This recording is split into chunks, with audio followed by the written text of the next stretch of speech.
All right, cool. What's up, everybody? Welcome back to another episode of the Counterculture Podcast. We are here with the man himself, Jason Grubb. Hello. What's up, dude? How are you? I'm good. Competition is over. Yeah. So I'm relieved. How do you feel about it? Good. Yeah. I'm good. You won. I won. So. This is my fourth straight win at Legends. Okay. Coming off of my fourth straight win at the CrossFit Games. So that was good. I mean, I come in with a ton of pressure on myself. Yeah. At the same time, like, there's a good chance I'm not going to win because the field is so stacked. It's a very, very difficult age group. I'm 48, so this is really my fourth year in this age group. I've got one more year, then I age up. Okay. And that's what in Masters, we look forward to that. Like, I'll be 50 in 2 years. Yeah. Oh, I'll be in a new age group. It's going to be great. You feel like it's less pressure then? Yes. That's amazing. But yeah, finishing a competition like this with the pressure I put on myself, there's almost a relief in like, okay, mission accomplished. Yeah. Okay. Well, what I think is so crazy is like you've been running around like a chicken with his head cut off, basically, because not only are you competing, but you're also handling business too. Yes. How many athletes do you have here? We have 14 athletes that I know of. Wow. There might be 15 or 16, but 14 that I know of competing here. And so, yeah, we're a new company. Boulder Athlete, we launched, we founded earlier this year, but we launched officially to the public just after the CrossFit Games this year. So August 1st, we launched.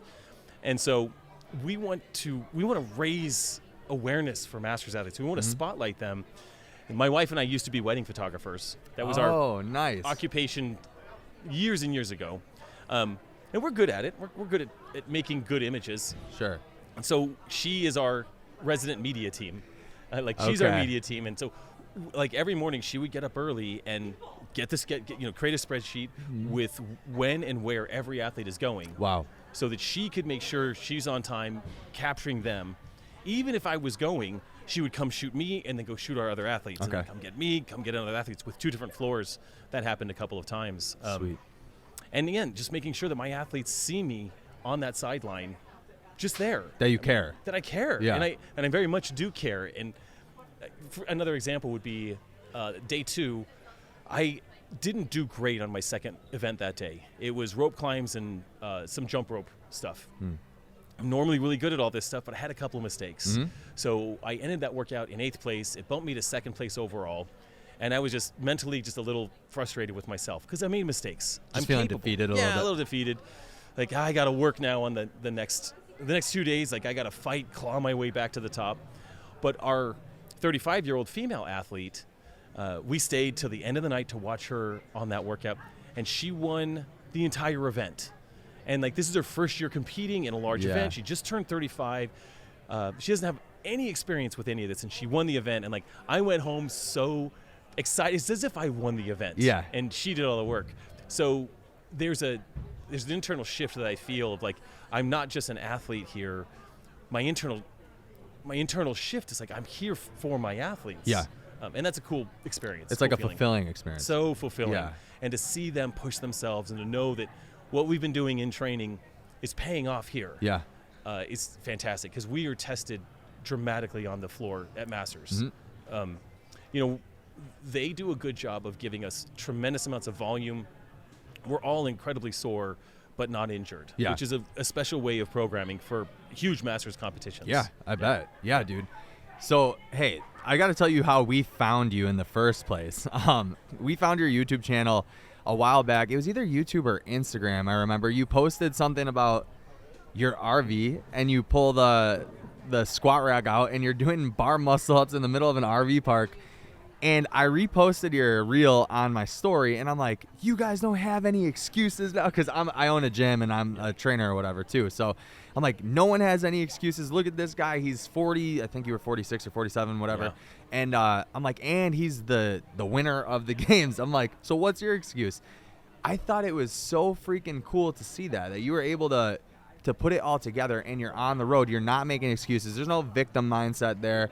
It's just, where do you get that kind of like resolve or inner dialogue that carries you through something like that? Well, training at that level is just part of my lifestyle. Yeah. Like, it's, so if I'm in the comfort of a home and I've got my gym I can go to, that's great. But we had the opportunity to go out and do this RV thing and go full time in that.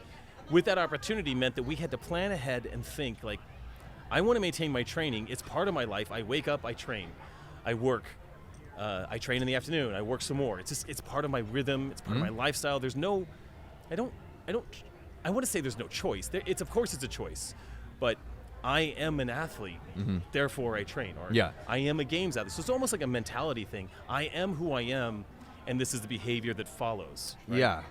So when it came to what RV do we purchase, what truck do we purchase, what equipment can we take with us, all of that was thought out ahead of time so that I could train for all of this wherever I'm at. Yeah. And there was only 1 or 2 pieces of equipment that I didn't have.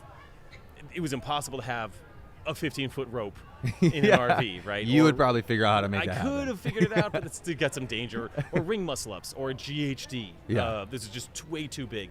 But I'll tell you that I had, in the RV, a ski erg, a bike erg, an echo bike, and a rower, 400 or 500 pounds of plates, 3 or 4 barbells, 70-pound dumbbell, 2 50-pound dumbbells, 150-pound sandbag, pull-up rig, which is also a squat stand. Yeah. Stall mats that traveled with us so that if I was on dirt, I could create something level on the ground. So it was all methodically planned out to be able to train wherever we were, whether we're in remote parts of Montana or, I mean, we stayed, just outside of Cleveland, Ohio for 3 weeks and had a blast. That's awesome. Who knew that Ohio was like wine country? Is it wine country? There is wine country outside of Cleveland, Ohio. Wow, You never okay. expect it, but we went to wineries. We discovered a lot of things about the United States in our travels. Yeah. But for me, we also discovered that when people go to RV parks, and we traditionally think RV park, you think like trailer park. Yeah. What we're talking about, like, these are destinations. Like, people bring their families there on the holidays. It's for like camping For and stuff. camping and stuff. And we're spending 3 weeks at one place or 2 weeks at another place, a week at another place. People are like 10 in the morning taking a walk with a beverage, a cold alcoholic beverage. Like, they're there for vacation. Yeah. And I'm doing like my first session for the day. So it looks peculiar. And we are not normal. Those of us, you own a gym. I travel in an RV and live a life that does, bar muscle-ups in the middle of an RV park on a Saturday morning. But it is a lot about just like, this is who I am. And for me, if I identify as like, I'm a master's athlete, and a master's athlete trains. Yeah. This is what I do. Do you drink alcohol? It's a good question. Yeah. It's a good question. I do. You do? I do. Yeah. Nice. Okay. I do. I don't drink a lot of alcohol because I try to stay away from grains, actually. So if I have alcohol, it's often, a glass of wine. Yeah. From time to time, something like that. But I may enjoy a beer later. Yeah. But why not? One of the things, when for 10 years I chewed tobacco. Okay. I developed this habit in my late 30s or early 30s. And it's just the worst thing. It's so hard to quit because it's such a chemical addiction. Yeah, for And sure. it's very physical as well. Yeah. But when I qualified for the CrossFit Games for the first time as a 42-year-old, I remember I went, I qualified, I got the email, the invitation to the games. It's a dream come true. And within weeks, I was like, man, a games athlete doesn't chew tobacco. Huh. Shoot. And that was just a mindset. And so I threw the can out.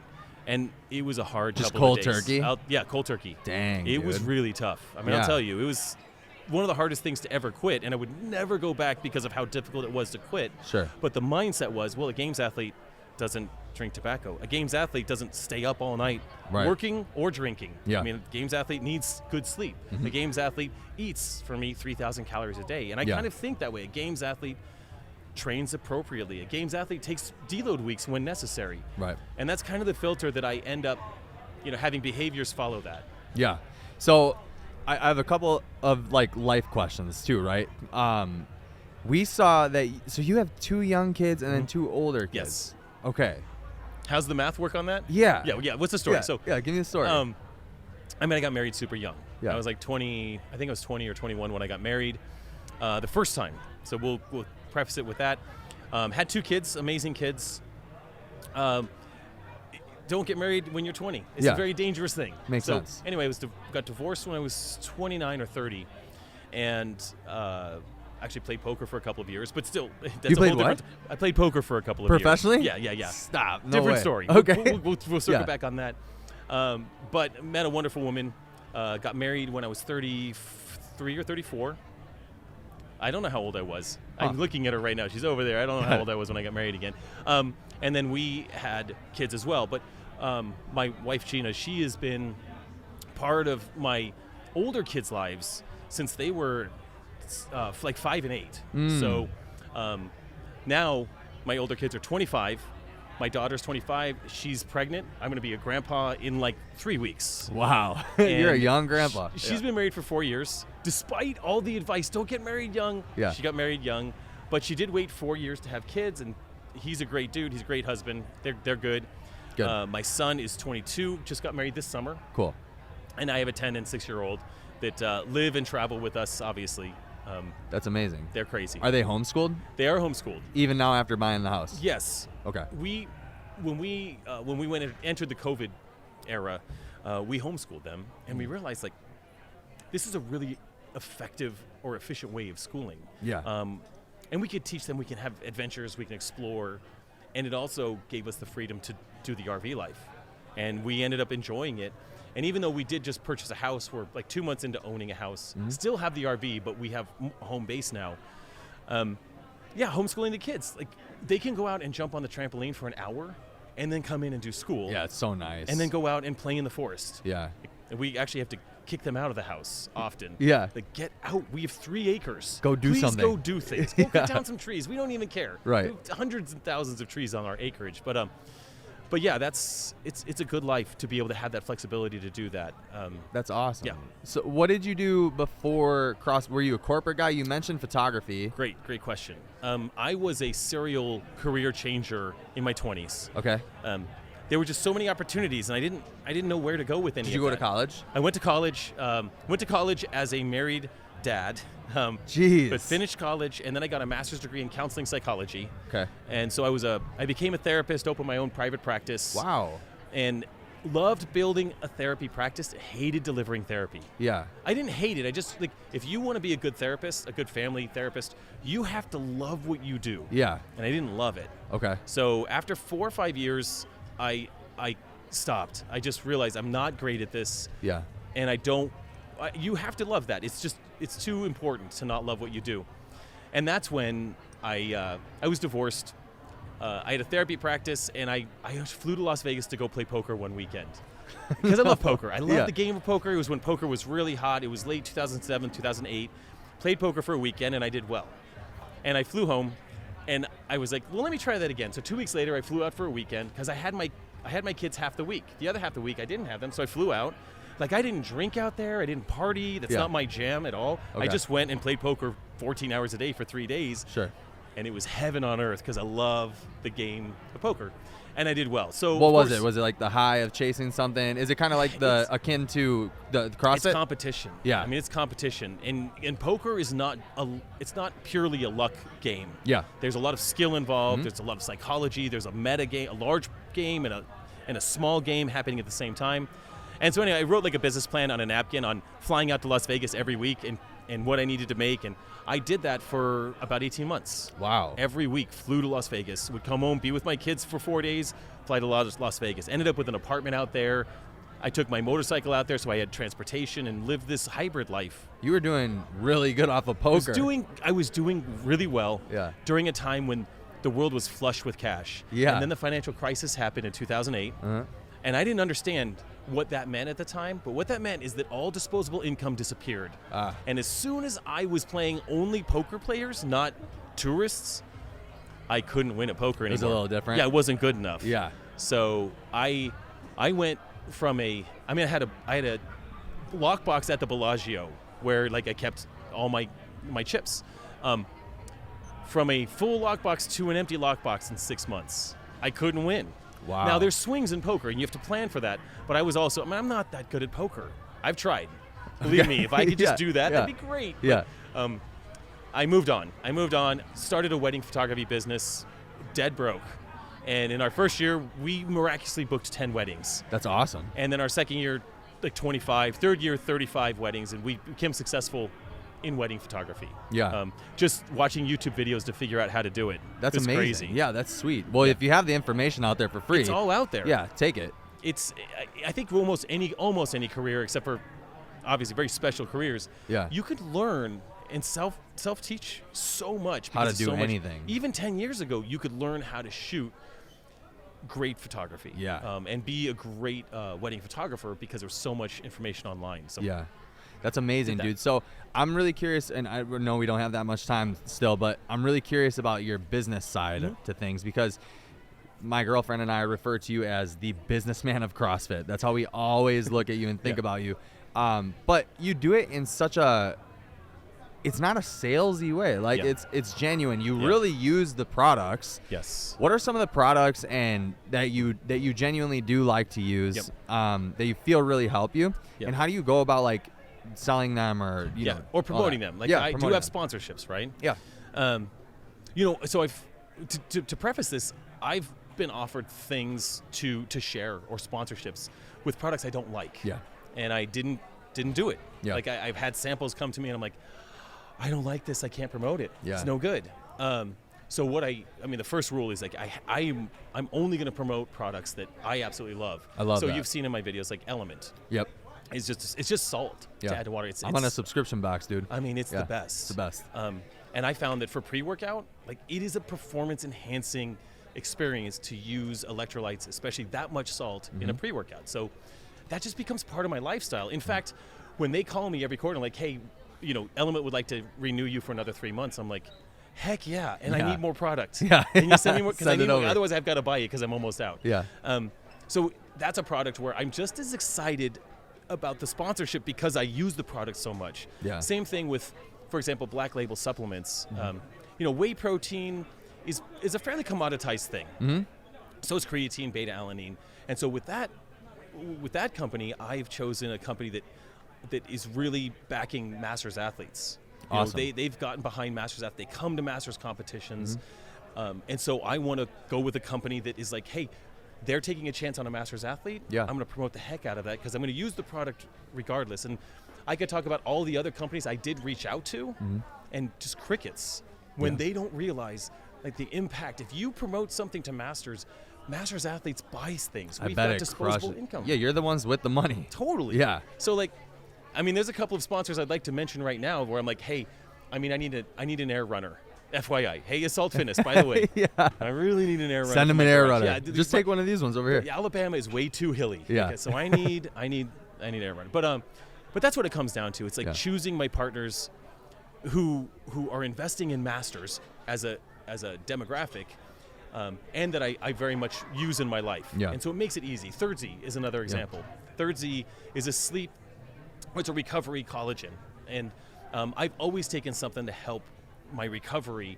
And when Third Z reached out to me, actually about almost 2 years ago now, I looked at their ingredients and I was like, send me a sample pack because I already take half this stuff, and they sent it. My recovery went through the roof. That's awesome. And then it's easy to promote something where you're like, dude, I tested this and it was like a game changer. Yeah. And it's a great company, so then I am able to. The stick fact that with they don't have melatonin too. I know. It's amazing. It's amazing, and we actually had Dr. Justine, the co-founder of Third Z, on our podcast a couple weeks ago, and she explained why they don't have melatonin. She helped me understand like the science behind that, and I was like, oh, brilliant. It's not. Again, the more I trust a product, the more I can share, and Yeah. she expanded that trust, not just based on my experience, but the fact that it's well thought out. Yeah.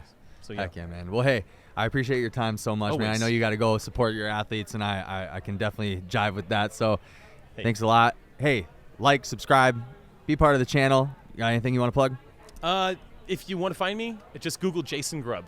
Yeah. That's easy. Sweet, man. Yeah, Awesome. thank you. I appreciate you, bro. You got it. Thanks.